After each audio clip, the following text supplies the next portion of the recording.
Pour Dominique de Villepin, aujourd'hui, c'est évidemment une très bonne nouvelle. Il passe de ce statut de prévenu au statut d'homme libre. Il est blanchi par la justice pour la deuxième fois, puisqu'il avait déjà été en première instance. Donc maintenant, se pose la question de savoir quel est son avenir politique. Est-ce que celui qui a toujours été un imprécateur, qui s'est plus dans ce rôle-là, va avoir les nerfs pour devenir un candidat potentiel, crédible à l'Élysée? Il lui faut pour ça lutter contre le temps. Le temps est court maintenant, d'ici 2012. Il faut aussi qu'il ait des soutiens, et ça, c'est une autre paire de manches.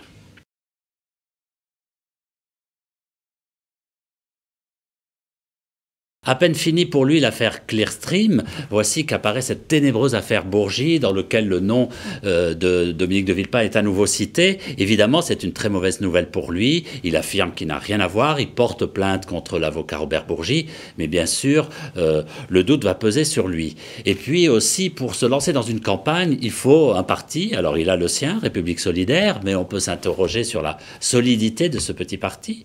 Il lui faut des troupes. Pour l'instant, il en a plutôt perdu que gagner.